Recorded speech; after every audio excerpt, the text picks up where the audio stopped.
Great, thanks Alison. Afternoon everyone. Bit of a change of pace or a change of scene. I'm actually giving this talk on TSEP, which is the Teacher of Science Education Program, on behalf of Kayleen, but also on behalf of Jill Stevens, who's the chairperson of TSEP. So what is TSEP? We've been around since about 2007. We basically help science teachers teach geology and earth sciences to their students. We do this in a few different ways. We run professional development workshops, we run webinars, we do face-to-face meetings, we also do school incursions, we do field trips, and we provide lots of sort of fun activities for kids to do to learn about different aspects of geology. And really, it's the real advantage of TSEP is the multiplier effect. So by teaching the teachers, we not only make sure they're teaching most up-to-date, accurate information to those students, but obviously one teacher has a few classes, and that teacher will also share that information with other teachers in the school. So there's a huge multiplier, and we'll have a look at some of those numbers a little bit further. TSEP aligns our professional development workshops and our activities with the curriculum, which has just been updated actually for Australia from Kindy through to Year 12. So we just sort of have to have a look at that and realign. We are sort of really into the rocks and minerals and fossil space, but I think we also need to start inspiring the kids who are really good at things like chemistry, physics, maybe into rehabilitation, care about the environment, and really get across and inspire those kids and their teachers that we as an industry need those people for the future, and that there's a career path and there's applications of those parts of science in our geoscience field. So these are the 10 professional development workshops that we run. So you'll see everything there from plate tectonics to climate change, through time, different types of energy, our place in space. We talk about hazards associated with geology, so obviously volcanoes, earthquakes, that sort of thing. And I've just put together a professional development workshop on critical minerals as well, and that's one that does cover a lot of different parts of the curriculum. It's about chemistry as much as it is about geological processes, and it also it also touches on the mining side of things, rehabilitation side of things. Where do our materials come from? So it's really trying to get the kids to start thinking about that, and the teachers to also be having those conversations with kids about where the materials come from, the importance of those, our transition from fossil fuels to renewable energy. We need all these materials, and we need to inspire that next generation so that when they're thinking about going to university, geoscience is something that they'll take up.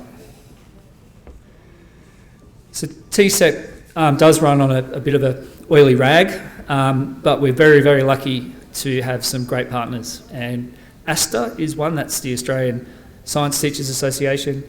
AIG is the major sponsor, and we thank them very much for their ongoing support. We have a lot of partners in terms of some funding, but also in terms of in-kind support, which is fantastic. Our sort of main teaching aid, if you like, is a rock kit, and I've got some out on the AIG booth if you want to come and have a look at those.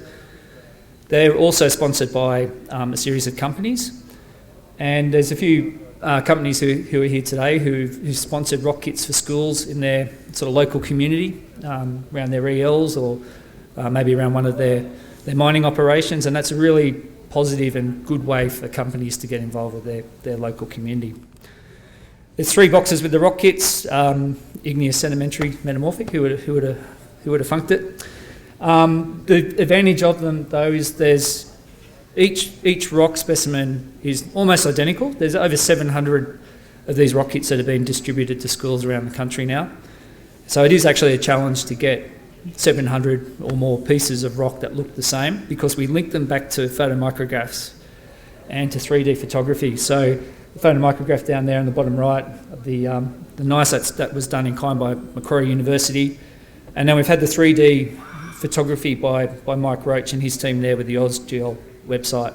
So you can actually open these as 3D PDFs, spin them around, look at the different mineral alignments, look at the different crystals, for example. And they also link back to a plate tectonics poster. So that poster tells you where that rock formed and provides a bit of information on different aspects of earth science. This little map ball has pins schools who have rock kits and our tectonic posters, so it gives you a bit of a spread of our rock kit distribution across the country. And this graph that Kayleen's put together, there's a few graphs here I'm just going to run through. This shows you the attendance numbers per year. So you can see the PDs down the bottom there in blue, field trips in that sort of orange-red colour, and then some webinars. And then we've also had some companies who've sponsored some so location-specific field excursions, and that's sort of where the student numbers start to increase there. You can see there's been a bit of a dip. My understanding is around 2013-14 there's quite a bit of a change in the presenters for TSEP, and we're seeing a bit of a change at the moment. So we've got people like myself and Fiona and a few others coming on board as regional coordinators. So going away from a sort of a central model where people would fly out to see schools, where we've got people like myself in Newcastle, Fiona in Western Victoria, people around the country who will travel more regionally to do these trips.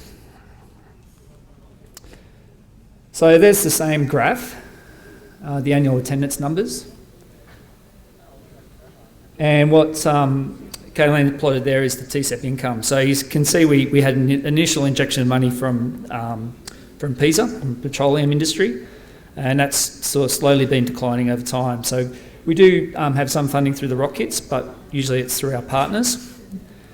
And this is at a time when exploration expenditure is going through the roof, of course. So there is a bit of a disconnect there. We'd love to talk to people in the room about how your company could support TSEP, but more importantly, inspire that generation of kids that we're all going to need to do earth sciences for our industry for the future.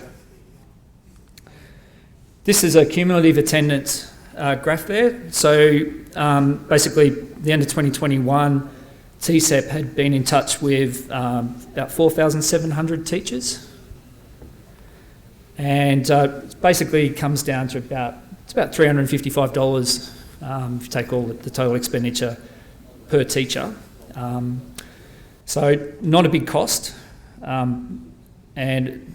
obviously pretty rewarding when we look at the multipliers. So for each teacher attending a workshop, they're probably going to tell 3 of their colleagues.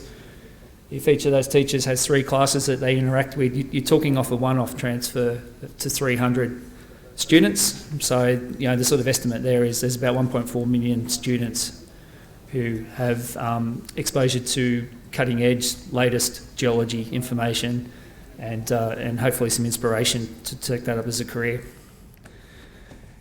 This is just a few of the locations. We are sort of eastern states and central Australia focused. Don't do too much in Western Australia. You can see here the events by about mid-2018, so after a decade of TSEP, and the types of things that happen. So lots of field trips, lots of practical exercises, playing with different geoscience instruments, etc. And this is what we've been doing and we've got planned for 2022. So you can see we're in Queensland, we're in the central west, up around Narromine, also Temora, in the coalfields in Hunter Valley as well, down at Geoscience Australia to look after the ACT teachers, lot in Victoria and South Australia.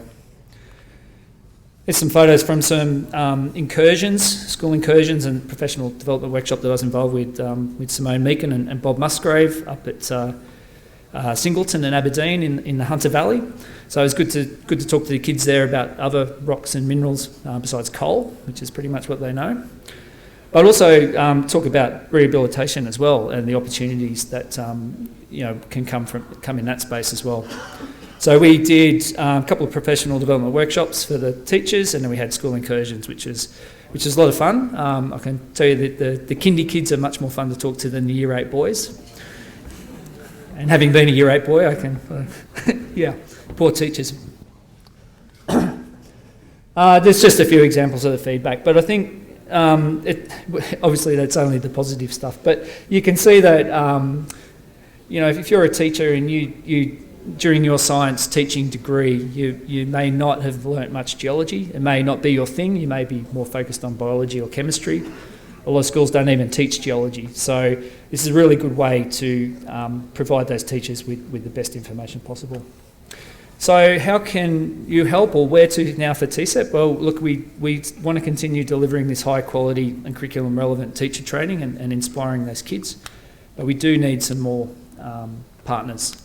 As I said, we're lucky to have people like AIG support us, but if you want to come and have a chat to me on the AIG booth, or I can get in touch with Jill, we'd love to talk to you about how you might be able to support us, but also support the local community as part of your community consultation.